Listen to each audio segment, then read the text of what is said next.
हाँ जी सर, अभी आया। हाँ, बस यहाँ पे पहले ही आप लिखोगे ना, ये पहले ही आएगा विजुअल स्टूडियो कोड। ठीक है, इस पे क्लिक करो। सो जब इस पे क्लिक करोगे, 3 लिखा होता है, विंडोज, ये लाइनक्स के लिए, ये मैकिन्टोश के लिए, मतलब एप्पल कंप्यूटर्स के लिए। तो हमारे लिए ये विंडोज है। ठीक है, बस इसको डाउनलोड करना और कुछ नहीं करना, ये अपने आप ही विंडोज 7, 8, 10 पे चलता है। ठीक ठीक है है, सर। बस इसको डाउनलोड करके इंस्टॉल करना है। जब इंस्टॉल कर लोगे तो ये वाला जो सॉफ्टवेयर अभी मैंने खोला हुआ है, ये दिखाई देगा। ठीक है, इसमें वेलकम स्क्रीन को तो बंद कर देना। ठीक है, सो अभी मेरा स्क्रीन दिखाई दे रहा है, ब्लैक कलर में आ रहा है। हाँ जी सर। ठीक है, सो यहाँ पे अगर देखोगे वही ऑप्शन है, फाइल। ठीक है, इसमें बस ये एडवांटेज है, अभी जैसे आज का मेरे को काम करना है, ठीक है, तो मैं पूरे फोल्डर को खोल सकता हूँ। ठीक है, अभी मैं जाके क्या करूँगा, आज जो मैंने काम करना है, ठीक है, यहाँ पे मेरा पूरा फोल्डर है, मतलब पूरी वेबसाइट खुल जाती है, ये मेरा फोल्डर है। ठीक है, इसमें जाके मैंने काम करना है आज मई 31 में।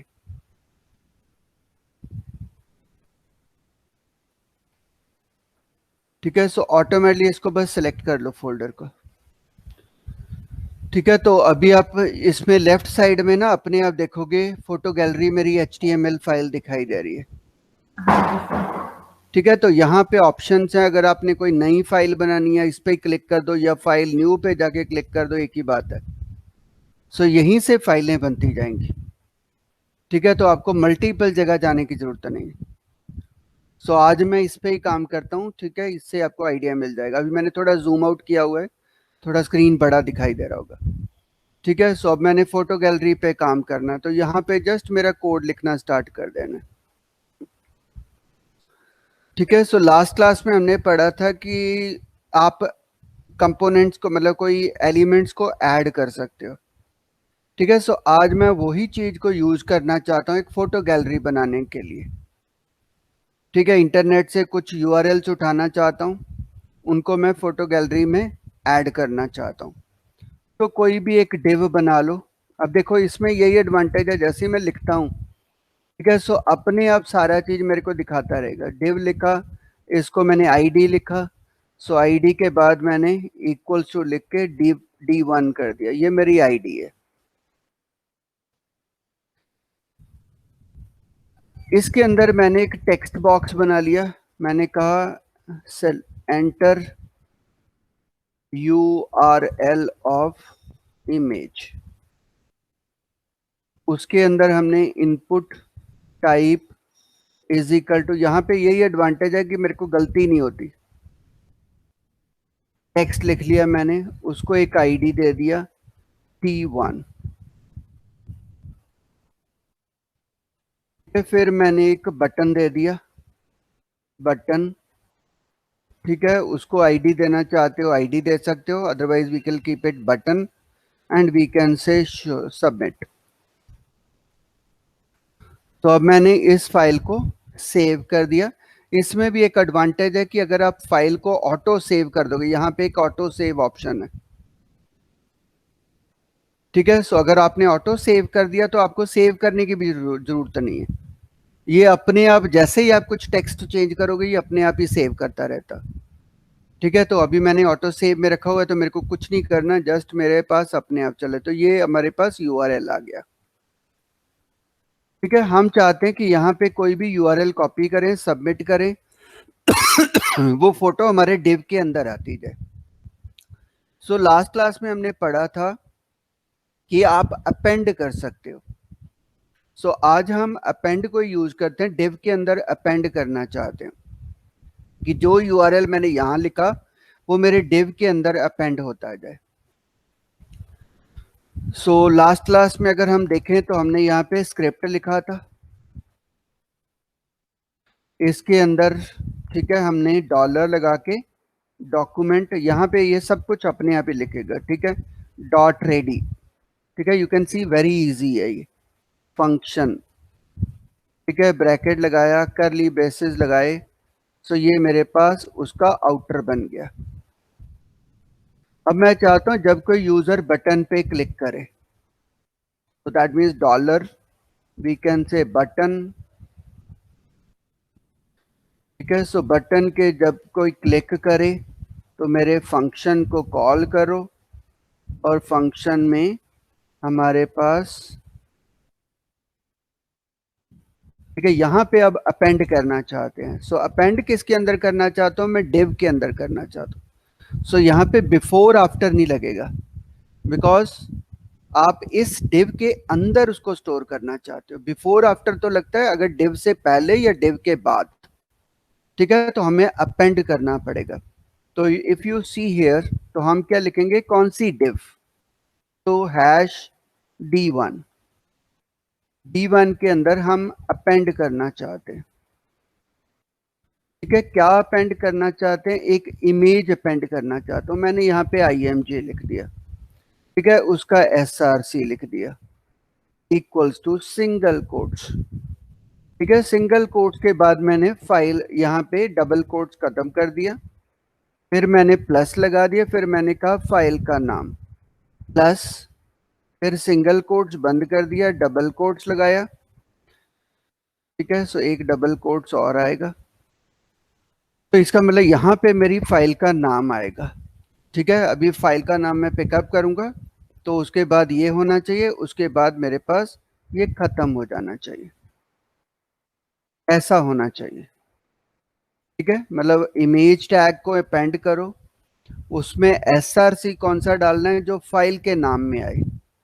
ठीक है, उसको यहाँ पे सेव का हमने कर देना, एंटर। अब फाइल का नाम कहाँ से पिकअप करना है, जो मैंने इस ID के अंदर स्टोर डालूंगा, तो इसलिए हम यहाँ पे लिखेंगे file name is equals to. ठीक है, तो यहाँ से लिखेंगे डॉलर, कहाँ से पिकअप करना है, सो हमने हैश T1 से पिकअप करना है। सो उसका क्या पिकअप करेंगे, विल पिकअप द वैल, क्योंकि वो टेक्स्ट बॉक्स है, उसकी वैल्यू पिकअप करेंगे। तो जो भी URL आप T1 के अंदर टाइप करोगे, that will be stored into the file name, और फाइल नेम को मैं अपेंड कर रहा हूँ D1 के अंदर। ठीक है, क्लियर। सो अब हम यहाँ पे अपने ब्राउजर पे चले जाते हैं। ठीक है, कोई भी हम इमेजेस खोल लेते हैं, विल से फ्लावर्स।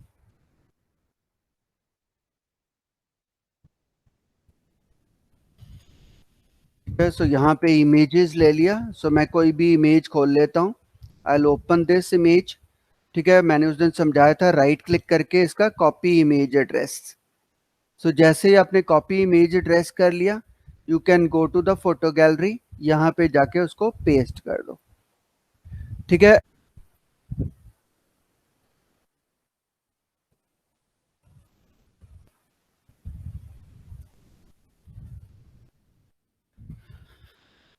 ठीक है, सो अब मैंने इसका jQuery को यहाँ पे ऐड कर दिया। सो फिर से हम इस पेज को रिफ्रेश कर देते हैं।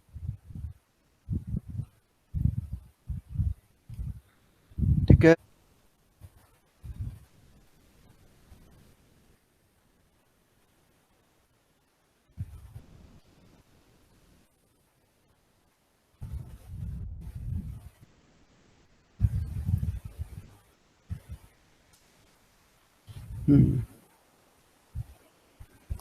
ठीक है, नाउ अब हमारे पास ये बन गया, तो इसको सोर्स को यहीं से कॉपी कर लो, वहाँ पे कुछ टाइपिंग मिस्टेक हो सकती है, तो you can just copy it here. ठीक है, फाइल हो गया हमारे पास, वैल हो गया, then we can define width also यहीं पे, width is equal to 150, and let us run that 1.jpg, submit. नीचे जाके देखो, एक छोटी आ गई। ठीक है,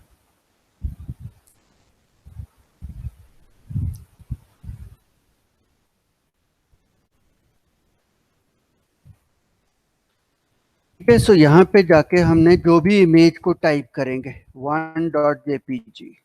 ठीक है, तो मैंने उसको अपेंड किया। ठीक है, तो वो अपेंड होके मेरे पास यहाँ पे फोटो आ जाएगी। सो जितने बार मैं फोटो को अपेंड करना चाहूँगा, उतने बार मेरी फोटोज यहाँ पे अपेंड कर लेते हैं। ठीक है, अब देखते हैं शायद HTTPS का भी, क्योंकि हम तो उसको मैनिपुलेट तो नहीं कर रहे, उसको खोलने देता है। लेट अस से सबमिट, हाँ उसको भी खोलने देगा, कोई प्रॉब्लम नहीं है, बिकॉज हम उसको कोई मैनिपुलेशन तो नहीं कर रहे। ठीक है, सो इधर से आपने इमेज URL उठाया, ठीक है, यहाँ पे जाके आपने उसको पेस्ट किया और सबमिट कर दिया। ठीक है, तो इस तरह आपकी फाइलें अपेंड होती रहेंगी। तो आप एक फ़ोटो गैलरी इस तरह भी बना सकते हो। ठीक है, वो कहीं पे टाइपिंग मिस्टेक ही था, कोई स्पेशल कैरेक्टर वगैरह होगा। So what I have said कि D1 के अंदर पहले तो मैंने कहा ये तो अलर्ट बंद कर दें। सबसे पहले मैंने कहा फाइल में ट्रांसफ़र करो, जो मैं D1 के अंदर टाइप कर रहा हूँ उसकी वैल्यू पिकअप करो, उसको यहाँ ट्रांसफ़र कर लो। फिर मैं कह रहा हूँ D1 div है, उसमें अपेंड करो। क्या अपेंड करो? इमेज टैग अपेंड करो। और उसका सोर्स कहाँ से लेना है? जो मैंने फाइल नेम में रखा हुआ है, और उसका विड्थ हमने डिफाइन कर दिया। ठीक है, तो इस तरह हमारी इमेजेस अपेंड होती रहेंगी। तो अगर मैंने हाइट भी दे दिया, ठीक है, सो हाइट वी कैन से 150 पिक्सल्स, ताकि अभी हमें पता नहीं कि कौन से साइज की इमेज आएगी। सो अब यहाँ से हम इमेज को, उसके एड्रेस को कॉपी कर सकते हैं और फोटो गैलरी में जाके वी कैन पेस्ट इट। ठीक है, तो हमारे पास एक फ़ोटो आ जाएगी। ऐसे जितनी फ़ोटोज़ आप अपेंड करना चाहते हो, फ़ोटोज़ अपेंड कर सकते हो। सो उसके लिए सिंपल सा कोड है हमारे पास। फाइल उठाओ, ठीक है, और उसको अपेंड करते जाओ। क्लियर हो गया? अब ये तो इजी था। अब हम चाहते हैं कि जो इमेज मैंने डिलीट करना चाहता हूँ, ठीक है, कि यहाँ पे अब ये चाहता हूँ कि जिस इमेज के ऊपर मैं क्लिक करूँ वो इमेज डिलीट हो जाए।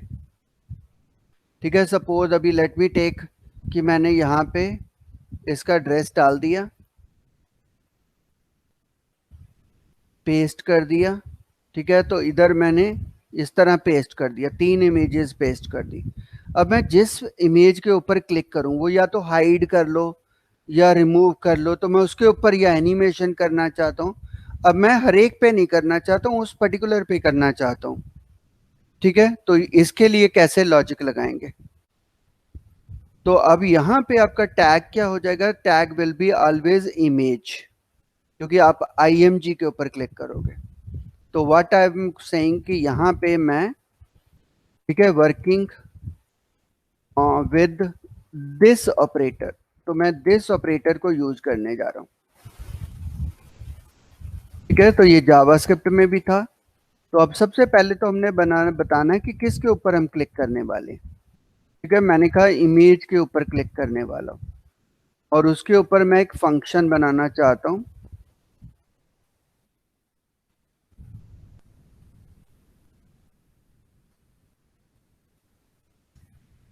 ठीक है, अब मैं सबसे पहले तो ये देखना चाहता हूँ कि वो जिस इमेज पे मैंने क्लिक किया उसका SRC क्या है। ठीक है, सबसे पहले मैं ये चेक करना चाहता हूँ उसका SRC क्या है। तो लास्ट क्लास में हमने पढ़ा था कि हम किसी का भी कोई प्रॉपर्टी उठा सकते हैं। ठीक है, सो उसके लिए हमने क्या लिखा था? डॉलर। डॉलर के बाद अब आपको क्या कहना पड़ेगा? This means current image. ठीक है, सो करंट इमेज आपने बता देना। ठीक है, सो करंट इमेज के बाद उसकी आप प्रॉपर्टी उठाना चाहते हो। सो CSS उठाने के लिए तो हम कहते थे कि CSS लगा लो। ठीक है, तो अब हम उसका एट्रीब्यूट उठाना चाहते हैं।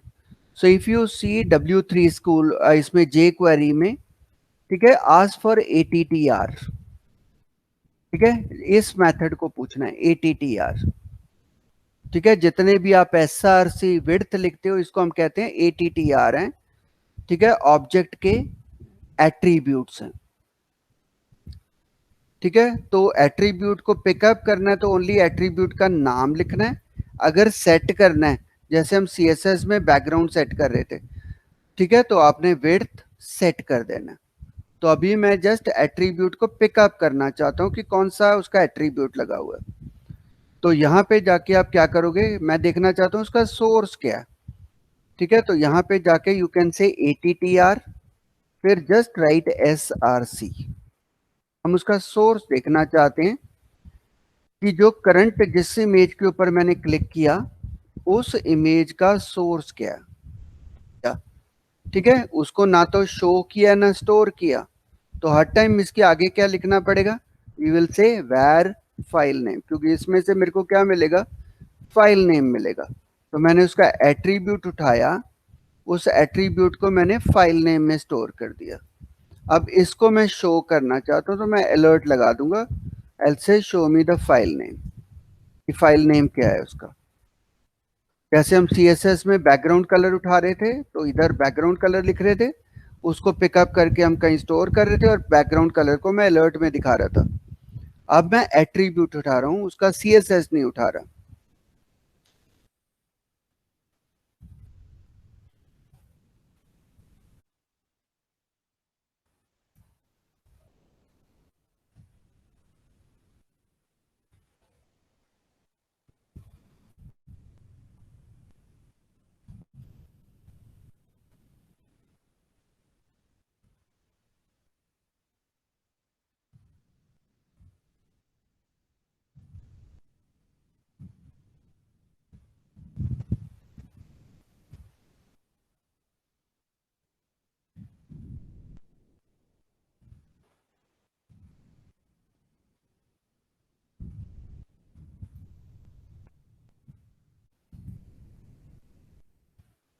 ठीक है, ये इमेजेस मैंने डाल दी। अब स्टैटिक पे पहले काम करके देखते हैं, जो मैं दिस ऑपरेटर को यूज करना चाहता था। ठीक है, अब उसी को मैं उसी तरह फिर लिखूंगा। तो मैंने कहा कि जब मैं इमेज पे क्लिक करूं, ठीक है, सो तब पहले मैं अलर्ट चेक करना चाहता हूं क्या मेरी इमेज के ऊपर काम कर रहा है। ठीक है, अब तो हमारे पास स्टैटिक है, so you can say it's working. ठीक है, तो ये डायनेमिक पे इस ओल्ड वाला सिस्टम नहीं काम करता। तो अब हमारे पास ये तो ऑप्शन हो गया कि हम किसके ऊपर क्लिक कर रहे हैं। ठीक है, तो किसी भी डिव के ऊपर क्लिक करूंगा तो उससे मेरे को पता चल जाएगा। अब दूसरा मैं देखना चाहता हूं कि उसका एट्रीब्यूट क्या है। तो मैंने जैसे लिखा था वैर, ठीक है, तो मैं अभी फाइल नेम उसका उठाना चाहता हूं कि फाइल नेम क्या है। अभी मैंने कहा था उसके लिए क्या करना है, you have to put the operator this, you will use this operator. Current object जिसके ऊपर मैंने क्लिक किया, इमेजेस तो बहुत सारी हैं, बट जिस इमेज के ऊपर मैंने क्लिक किया उसका सोर्स उठाओ। तो मैंने उसका सोर्स उठाने के लिए कहा एट्रीब्यूट उठाओ। ठीक है, और मैंने कहा उसमें से सोर्स पिकअप करो और सोर्स को मेरे को दिखाओ कि उसका फाइल नेम क्या। ठीक है, तो इमेज के ऊपर क्लिक करना है, बट इंटरनली किसके ऊपर क्लिक किया उसके लिए दिस ऑपरेटर यूज करना अगर मल्टीपल आइटम्स है। और उसका एट्रीब्यूट उठाना है तो आपने ATTR लिख के उसका एट्रीब्यूट, और फिर हमने फाइल का नाम और अलर्ट लगा देना। ना इसको रन करके देखें। अब जैसे ही मैंने पहली पिक्चर पे क्लिक किया, ठीक है, you can see it has shown me कि आपने 1.jpg फाइल दिया हुआ है। जब मैंने दूसरी पे क्लिक किया तो उसका जो पाथ मैंने बताया था वो पाथ आ गया। तीसरे पे पर कभी भी डबल कोट्स नहीं डालने, ये ध्यान रखना है। ठीक है, तो इससे हमारे को उसका एलिमेंट मिल जाता है। अब ये तो हो गया कि हमने एलिमेंट उठा लिया। अब हम उसके ऊपर हाइड करना चाहते हैं, कुछ भी करना चाहते हैं। ठीक है, जो हमने एनिमेशन पढ़ी है वो करना चाहते हैं। तो मैं अभी हाइड करना चाहता हूँ, अलर्ट के बाद हाइड करना चाहता हूँ। तो मैं क्या लिखूंगा यहाँ पे डॉलर, ठीक है, आई विल से दिस, जिसके ऊपर मैंने क्लिक किया, ठीक है, उसको हाइड कर दो, जैसे हम पहले मेथड यूज कर रहे थे। ठीक है, तो करंट ऑब्जेक्ट को हाइड कर दो। अब इधर जाके मैंने इसको रन किया। अब मैंने इसके ऊपर क्लिक कर रहा हूं थर्ड नंबर ऑब्जेक्ट पे। सो जैसे ही मैंने इसको क्लिक किया, ठीक है, यू कैन सी वो वहां से हिडन हो गया। मैं फर्स्ट पे क्लिक किया, फर्स्ट हिडन हो गया। ये तो एनिमेट में, ठीक है, हमने उसको मूवमेंट दिखाया था। ठीक है, सो अब हमने क्या कह दिया, एनिमेट करो, उसकी हाइट बढ़ा दो 300 पिक्सल्स। तो अब किसी भी इमेज पे मैं क्लिक करता हूं, ठीक है। So this time you can सी, उस पर क्लिक किया, उसका साइज बढ़ गया, इस पे क्लिक किया, ठीक है, इसका साइज बढ़ गया, हाइट बढ़ गया। तो जिसके ऊपर भी क्लिक करेंगे उसका साइज बढ़ जाएगा। एक चीज के बाद दूसरी चीज रन करना चाहते हो, दूसरी के बाद तीसरी चीज रन करना चाहते हो, तीसरी के बाद चौथी रन करना चाहते हो, ठीक है। तो मीन्स जहां पे आप मल्टीपल क्वेरी मेथड्स रन करना चाहते हो, वहां पे you will be using चेनिंग concept. Chain का मतलब एक के साथ दूसरे को बांध देना, ठीक है। बट इसमें क्या होगा, पहले एक मेथड चलेगा, फिर दूसरा मेथड चलेगा, फिर तीसरा मेथड चलेगा, ठीक है। जैसे फॉर एग्जांपल आपने कहा P1 का पहले कलर चेंज कर दो, ठीक है, फिर उसके ऊपर स्लाइड अप कर दो, फिर स्लाइड डाउन कर दो, ठीक है। तो आप पहले, हम अभी तक एक ही कमांड लिख रहे थे, तो अगर एक से ज्यादा कमांड्स रन करना चाहते हो, आप उसको स्लाइड डाउन करना चाहते हो, स्लाइड आउट करना चाहते हो, फेड इन करना चाहते हो, फेड आउट करना चाहते हो, तो उसके साथ डॉट लगा के एक्सपुट डालते जाओ, तो इसको हम कह देंगे चेनिंग है। जैसे फॉर एग्जांपल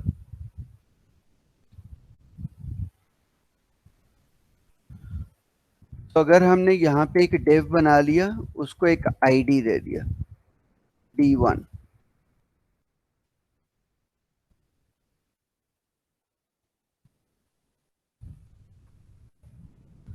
और उसके बाद मैंने एक बटन बना लिया, बटन के बाद मैंने लिखा स्टार्ट।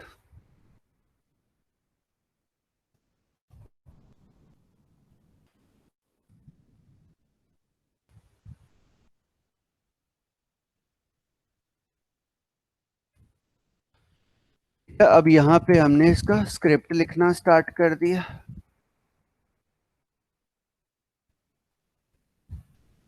फिर से हमने लिखा कि जब डॉक्यूमेंट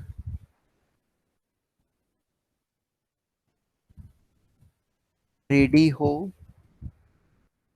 फंक्शन कॉल करो।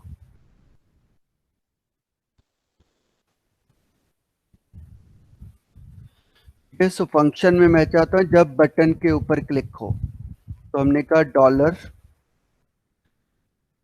We have put the, button के ऊपर जब कोई क्लिक करे तो फंक्शन को कॉल करो।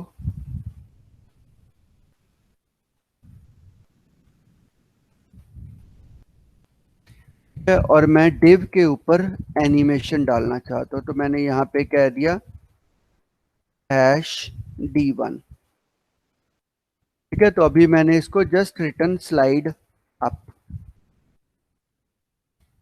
ठीक है, और इसकी स्पीड बता दी कि इसको 3000 सेकेंड्स में मूव करो। अब इसके बाद थोड़ा हम स्टाइल लगा देते हैं ताकि डिव, ठीक है। तो मेरे पास ये डिव पड़ा है, ठीक है। हमने अभी एक ही उसके ऊपर चीज लगाई है कि जब हम इसको रन करें, ठीक है, तो ओनली स्लाइड अप हो, ठीक है, ओनली मैंने स्लाइड अप सिंटेक्स लगाया हुआ है। तो क्या, अब मैंने इसको कहा स्टार्ट करो, तो जैसे स्टार्ट किया यू कैन सी दैट उस पर एक इफेक्ट आ गया, और एक इफेक्ट के बाद वो बंद हो गया। अब इसके बाद आप चाहते थे कि वो फिर डाउन आ जाए, ठीक है। तो इसका मतलब आप दो नहीं लगा सकते, तो आप चाहते हो एक चीज खत्म हो जाए, उसके बाद दूसरी इवेंट शुरू हो जाए। सो मैंने कहा स्लाइड डाउन कर दो, ठीक है, यहाँ पे फिर मैंने 300 डाल दिया। सो इसका मतलब क्या हो गया, पहले ये एक्शन हो, फिर ये एक्शन हो, ये एक्शन के बाद हमने कह दिया, ठीक है, फेड आउट हो जाए 300 पिक्सल्स, फिर मैंने कह दिया फेड इन हो जाए 300, ठीक है, फिर मैंने कह दिया CSS, फिर हमने कह दिया उसका कलर जो है, ठीक है, वो पिंक हो जाए। आप जितनी मर्जी प्रॉपर्टीज लगाते रहो, ठीक है। सो मल्टीपल प्रॉपर्टीज, मल्टीपल चीजों को एक लाइन में जब लिख देते हैं हम कह देते हैं ये चेनिंग है। तो पहली इवेंट चलेगा, ठीक है, उसके बाद वो सेकेंड इवेंट चलाएगा, ठीक है, फिर उसके बाद जो अगला एक्शन है फेड आउट का एक्शन हुआ, फिर फेड इन हुआ। ठीक है, ठीक है। सो कॉल बैक क्या होता है कि call back function is executed after the current effect is 100% finish. तो कई बार तो ऐसे चेनिंग लगा देते हैं, उसमें तो कोई प्रॉब्लम नहीं है, एक के बाद दूसरा ही चलता है। बट कई बार हम कमांड लिख देते हैं। अब मैं इसका कॉल बैक का एग्जांपल करके दिखाता हूँ।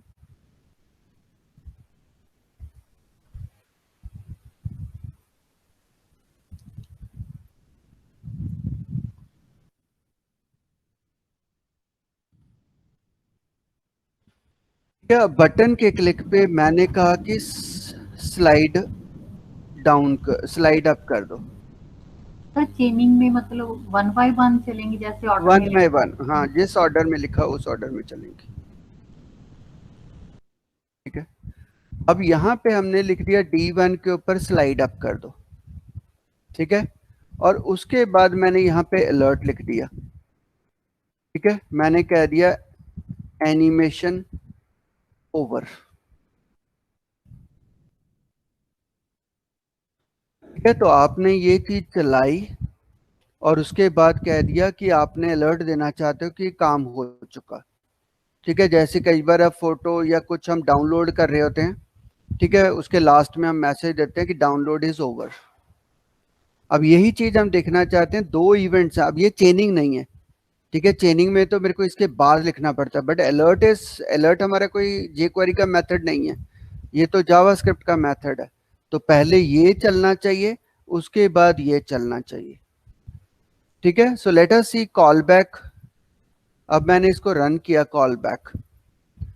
ठीक है, सो जैसे ही मैंने स्टार्ट पे क्लिक किया, ठीक है, तो देखो पहले क्या आ गया। ठीक है, इसने पहले ही मैसेज दे दिया एनिमेशन इज ओवर, जबकि जब मैं ओके करूंगा उसके बाद कहीं वो एनिमेशन खत्म हुई है। ठीक है, तो अलर्ट पहले आ गया, एनिमेशन हुई ही नहीं। ठीक है, वो बाद में हो रही है। तो ये नहीं चाहते हम, यहाँ पे देखोगे, ठीक है, वो एनिमेशन बाद में हो रही है, अलर्ट ओके पहले आ जाता है। तो हम चाहते हैं कि पहले वो चीज खत्म हो जाए, उसके बाद मेरे को ये मैसेज आना चाहिए। मैं कॉल बैक, इसको बटन को नाम देता हूं ID is equal to B1। ये तो B1 पे जब क्लिक हो तो हम यहाँ पे लिख देते हैं #B1। ठीक है, सो ये विदाउट कॉल बैक के चलेगा। अब मैं इसको विद कॉल बैक देखना चाहता हूं।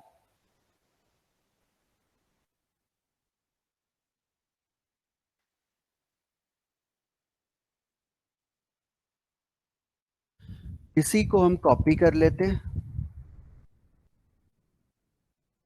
एंड वी कैन से B2।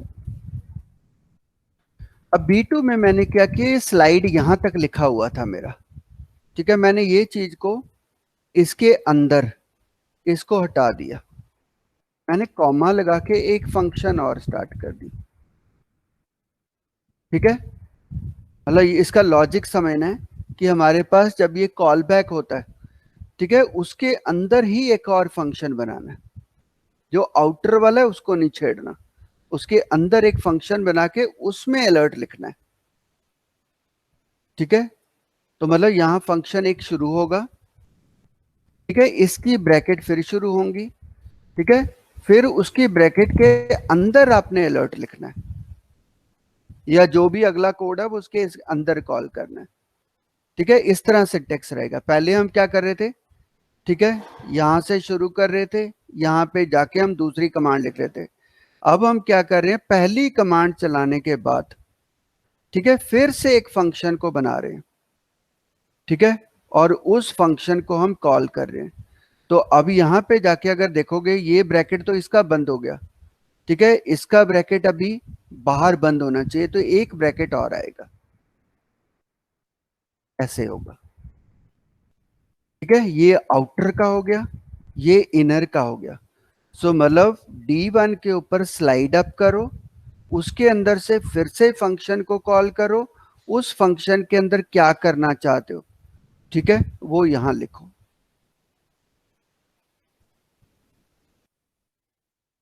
तो ये हो गया अगर हम B2 बटन पे क्लिक करेंगे। सो अब मैं विद कॉल बैक करता हूं। ठीक है, यू कैन सी दैट पहले एनिमेशन खत्म होगा फिर अलर्ट आएगा। ठीक है, तो काम खत्म होने के बाद जब आप कुछ करना चाहते हो, अगला काम करना चाहते हो, then you have to use the call back. इसमें क्या हो गया, काम खत्म नहीं हुआ, अलर्ट पहले आ गया। ठीक है, ये नहीं हम चाहते। पेज पे जाना चाहते हो तो यहाँ पे विंडो डॉट लिख के आप किसी भी पेज पे रीडायरेक्ट हो सकते हो। ठीक है, मैं कर देता हूँ, देखो रीडायरेक्शन करके दिखाता हूँ। मतलब पहले पेज पे मेरी कोई एनिमेशन चल रही है, मैं चाहता हूँ जब वो एनिमेशन खत्म हो जाए, ठीक है, with call back to other page. ठीक है, इस बार मैं अलर्ट नहीं देना चाहता, तो इस मेथड को यहां से हटा दो। ठीक है, अब दूसरे पेज पे जाना चाहते हो तो हम कहते हैं विंडो डॉट लोकेशन, जावास्क्रिप्ट की कमांड। ठीक है, कौन से पेज पे जाना चाहते हो, ठीक है, वो इसके अंदर लिख दो। तो let us take the page की चेनिंग पे चले जाओ, इस पेज पे चले जाओ। ठीक है, ये लिख दिया, मतलब विंडो का एड्रेस बदल दो, विंडो का यूआरएल बदल दो। ठीक है, एनिमेशन जब खत्म हो जाए, अब उसके बाद विंडो डॉट लोकेशन लिख के मैंने दूसरे पेज का नाम लिख दिया। अब मैंने इस पे कॉल बैक लगा दिया। ठीक है, you can see there is animation. जब एनिमेशन खत्म हो गया, ठीक है, तो you can see it has change the page to chaining dot HTML पे चला गया। कई बार, हाँ जी हाँ जी, कई बार हमारा क्वेश्चन आता है कि हम प्रिंट कैसे लेते हैं। ठीक है, वेब पेज का प्रिंट कैसे लेते हैं। वैसे तो राइट क्लिक करके, ठीक है, आपके पास प्रिंट ऑप्शन आ जाती है। ठीक है, तो प्रिंट करने के बाद आपका प्रिंटर वाला स्क्रीन खुल जाता है। ठीक है, बट यही चीज हम कंप्यूटर में यूजर को देना चाहते हैं कि वो प्रिंट निकाल सके, क्योंकि बाई चांस आपने कोई फॉर्म बनाया या कोई स्क्रीन बनाया, उसका प्रिंट निकाल सके। तो उसके लिए भी क्या करना है, एक बटन बना दो। ठीक है, सो वी कैन से B4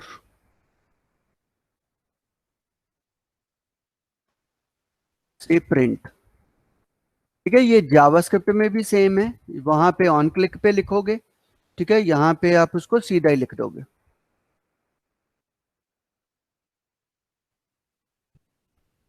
ठीक है, सो B4 पे जाके, ठीक है, बटन का क्लिक तो नहीं चाहिए।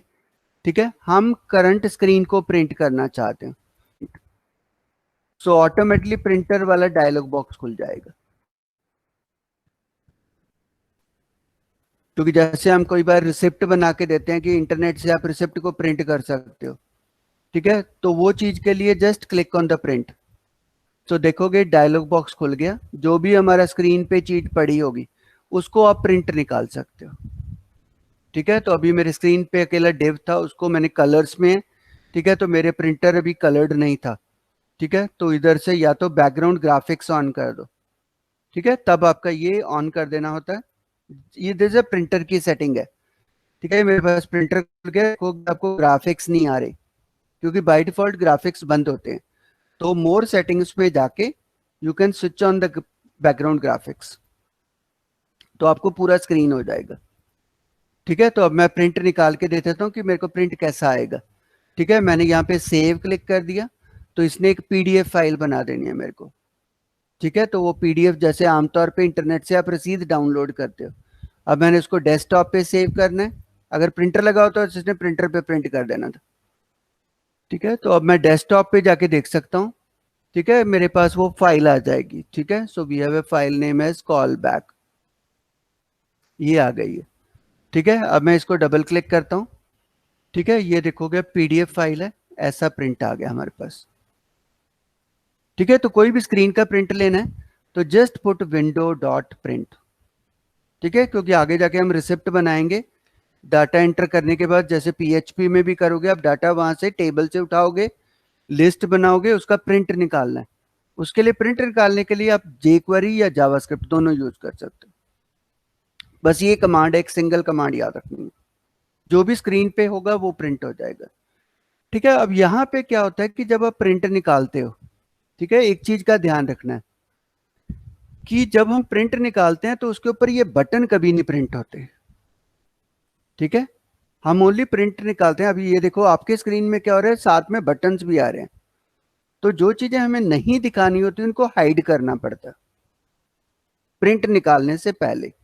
तो इसका बेस्ट तरीका रहता है कि आप इसको एक डिव में डाल लो, बटन्स को डिव में डाल लो। ठीक है, so I can put div, ID इसको देता हूं कंट्रोल्स, कुछ भी नाम दे सकते हो। ठीक है, तो मैंने यहाँ बटन्स को इसमें डाल दिया डिव में। ठीक है, सो अब आपकी स्क्रीन पे तो कोई फर्क नहीं पड़ेगा क्योंकि मैंने तो एक डिव लगाया, एज इट इज दिखेगा। बट इससे एडवांटेज क्या हो जाएगी, ये वाला सेक्शन मैं प्रिंट होने में नहीं भेजना चाहता, ये बटन्स नहीं भेजना चाहता। तो मैं क्या करूंगा, जब बटन को विंडो डॉट प्रिंट से पहले अपनी डिव को हाइड कर दूंगा। तो एल से यहाँ पे क्या करेंगे हम, डिव, जो हमारी डिव का नाम है, that is your hash controls. ठीक है, इसको हाइड कर दो। ठीक है, अब जैसे ही हाइड करोगे उसके बाद आपने विंडो डॉट प्रिंट कह दिया। ठीक है, now you can see that इससे इफेक्ट क्या पड़ेगा। अब जैसे ही मैंने इसको रन किया, प्रिंट किया, तो आपने ये पूरी डिवीजन को हाइड कर दिया। ठीक है, यू कैन सी आपके पास स्क्रीन कौन सा आ रहा है, मेरे बटन्स नहीं दिखाई दे रहे। ठीक है, तो बटन्स वगैरह जो आपके मीनूज हैं वो नहीं दिखाने होते, वो प्रिंटर पे नहीं जाते। ठीक है, तो उनको हाइड कर देना पहले। ठीक है, अब वापस आए तो आपको यहाँ बटन दोबारा आ जाने चाहिए थे। ठीक है, तो अभी आपको क्या करना चाहिए था, विंडो डॉट प्रिंट के बाद बटन्स को फिर से शो करना चाहिए था। ठीक है, यहाँ पे जाके फिर से शो लिख दो। मतलब मैंने क्या कहा, विंडो में प्रिंट भेजने से पहले उनको हाइड करो, जब वो प्रिंट के तरफ चला जाए बाद में फिर शो कर दो। ठीक है, तो इस तरह आपकी प्रिंटिंग होती है। ठीक है, अब मैंने यहां से देखो प्रिंट निकाला, प्रिंटर पे नहीं बटन गए। ठीक है, वो बटन यहाँ पे नहीं हुए। बट जैसे ही मैंने इसको बंद किया, वापस में आया, फिर से मेरे बटन्स दिखाई दे रहे हैं। तो अब ये रियल प्रिंटिंग है। ठीक है, तो प्रिंटर पे बटन्स वगैरह नहीं कभी भेजने। ठीक है, जब वापस आओगे तो बटन फिर शो हो जाना चाहिए। तो मतलब ये वे रहता है आपको, जो जो चीजें नहीं भेजनी उनको डिव में डाल दो और उनको हाइड कर दो। ओनली जो चीजें प्रिंटर पे भेजनी है वो प्रिंट कर दो। ठीक है, इस तरह आपका जेक्वेरी काम करता है। क्लियर?